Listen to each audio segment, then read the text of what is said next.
onde o Espírito Santo vem e nos ajuda, nos orienta, nos consola, nos conforta, nos estimula a fazer a obra de Deus. E Ele age mais em nós nesses momentos do que nos momentos que nós estamos aí tranquilos. Número 20. O que é aflição na experiência cristã? Versículos 5 e 6. Então, aflição é uma palavra bíblica que anula o falso conceito da teologia da prosperidade, segundo a qual o crente santo e fiel não passa por dificuldades. Os sofrimentos e provações que enfrentamos produzem perseverança e esperança. As aflições são inevitáveis em nossa vida, porém o consolo divino, bem como o apoio dos nossos irmãos, vem como um rio caudaloso trazendo refrigério e descanso. Jesus disse: no mundo tereis aflições, mas não se preocupe, eu venci o mundo. E a Bíblia diz para nós que nós somos mais do que vencedores, se nós estamos em Cristo. Cristo venceu e nós somos mais do que vencedores porque nós estamos em Cristo. Então nós vencemos duas vezes, né? Através de Jesus e através de nossa própria experiência. Então nas nossas aflições nós vamos crescendo, melhorando, né? Sabendo como resolver mais e mais problemas que vão surgindo. Vamos crescendo nossa fé, vamos procurando por Deus para a solução das aflições e vamos nos aproximando mais e mais de Deus. Então, ao contrário, que ensina aí essas falsas igrejas que tem por aí, essas heresias, né? Essas seitas que existem por aí. Porque eles ensinam que os crentes não passam por aflição, que a aflição vem do diabo. Sendo que isso não é verdade. Vamos ver aí. Número 3. Amargura e libertação. 21. Como foi que Paulo enfrentou uma terrível tribulação? Então o apóstolo passou por uma tribulação esmagadora na Ásia, talvez em Éfeso, a capital da província. Nenhum servo de Deus está livre dessas experiências. Ameaças de morte não faltavam em todo o ministério paulino. A aflição sofrida foi tão forte que Paulo a considerou algo superior às suas forças. Paulo era homem, sua estrutura emocional era humana e limitada, e ele parecia não encontrar saída para escapar ao problema. Paulo entendeu que essa era uma prova em que ele deveria confiar, não em suas próprias forças, mas em Deus que ressuscita os mortos.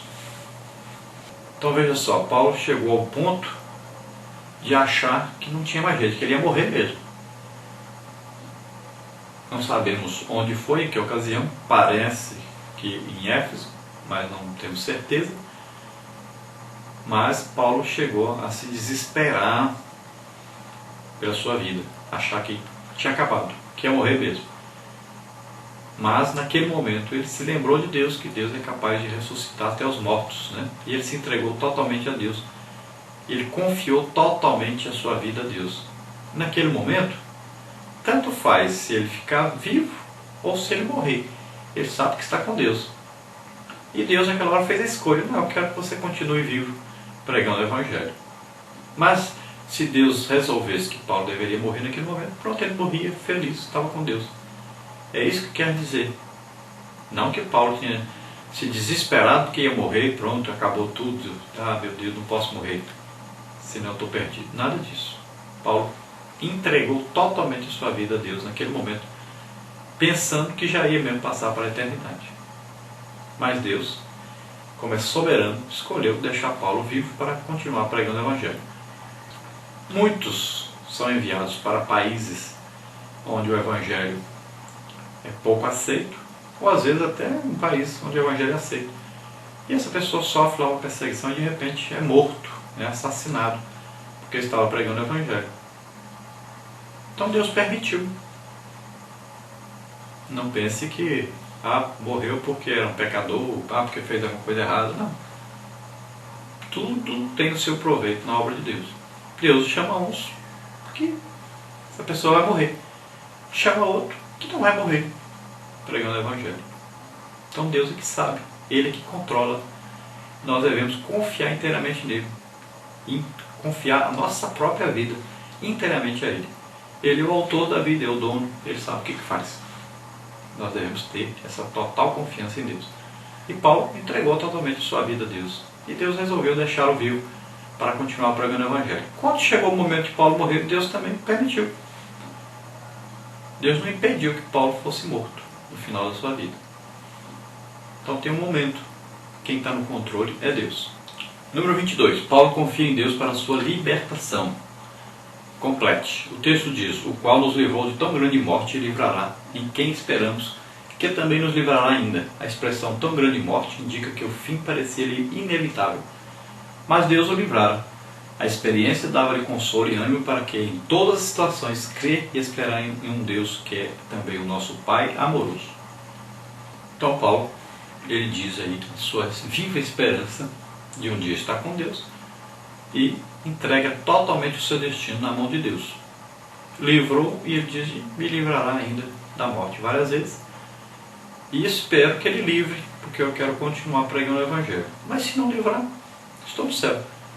O próprio Paulo já declarou aí, né, que ele queria estar com Deus, o desejo dele maior era estar com Deus. Mas devido às pessoas estarem necessitando de ouvir o Evangelho e serem salvos, ele escolhia ficar no mundo pregando o Evangelho, sofrendo pelo Evangelho. E assim deve o crente também pensar, agir e saber e tomar essa decisão de sofrer pelo Evangelho. É melhor do que morrer e ir embora para o céu logo. Nós temos uma obra a fazer aqui, a obra de Deus, e devemos dar a nossa vida para fazer essa obra. 23. Paulo confiou em Deus e foi liberto. O que ele ensina a partir daí? Então o apóstolo agradece a Deus pelo livramento e apela à igreja de Corinto que ore e interceda pelos seus ministros. Assim ela também terá motivos para glorificar o Senhor pelo livramento que dará aos seus servos. Não existem limites para o poder da oração intercessória em nome de Jesus. Então veja bem que Paulo, depois que passou por essa experiência, que esteve praticamente morto, ele então vai ensinar os outros a esse respeito. Então ele agradece a Deus, louva a Deus pelo livramento que Deus para ele, e apela agora à igreja de Corinto que interceda, que ore pelos seus ministros, pelos seus líderes, pelos seus pastores, né? Então é importante que a igreja faça isso, a intercessão, orar pelos outros. E quando acontece de alguém ser livrado, o que acontece? Toda a igreja fica edificada, fica alegre, e sabendo que Deus ouviu as suas orações. Então vamos fazer isso. Orar pelos que estão trabalhando na obra de Deus. Ore sempre por essas pessoas. Deus se agrada desses que oram por essas pessoas. É muito importante essa oração intercessória. A intercessão significa se colocar no lugar de outrem. Então você vai contra Satanás, as ações de Satanás na vida dessa pessoa, você repele isso, você combate isso, você enfrenta isso. Sai da vida dele, Satanás, em nome de Jesus, demônios saiam, eu proíbo, eu em nome de Jesus afasto todo o mal da vida de fulano. E vai a Deus pedindo em favor dessa pessoa. Senhor, abençoa fulano, livra de todo mal, protege, capacita para a obra.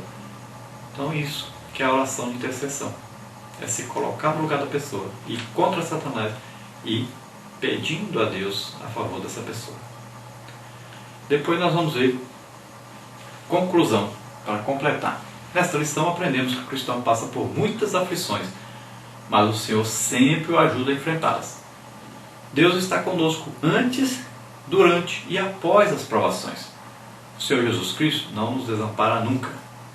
Deus está conosco o tempo todo, o Espírito Santo mora em nós. A presença de Deus está sempre conosco.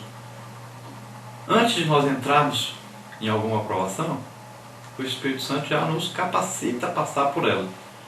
Durante essa provação, essa aflição, essa tribulação, esse problema que nós vamos passar, Ele está ali todo o tempo nos ajudando a passar por isso. E depois que acaba, Ele está ali para nos fazer lembrar disso, para ajudar as outras pessoas que estão passando pelos mesmos problemas que nós passamos. Então, em todo tempo, Deus está conosco, nos ajudando, nos consolando. Que Ele possa consolar você também. Que você possa sentir essa consolação e sempre buscar a Deus na hora dos problemas. Não se esquecer que existe um Deus Todo-Poderoso que cuida de nós, que nos livra de todo mal. Vamos orar neste momento? Você quer aceitar Jesus como Senhor e Salvador? Que é a sua oportunidade. Você está doente, está enfermo, sua oportunidade de ser curado. Vamos orar. Ó Deus, em nome de Jesus, ajude essas pessoas. Oh, força, é preciso empregar força É preciso se esforçar para servir a Deus. Em nome de Jesus, Pai, esses que estão agora te aceitando a Jesus Cristo como Senhor e Salvador, escreve os seus nomes no livro da vida, abençoa suas vidas, Senhor, guarda os livros de todo mal, usa-os poderosamente na tua obra. Ó Senhor, aqueles que estão doentes, estão enfermos, em nome de Jesus, eu ministro a eles agora tua mão saradora, tua mão libertadora, em nome de Jesus. Te agradeço, Senhor, em nome de Jesus. Amém. Glória a Deus.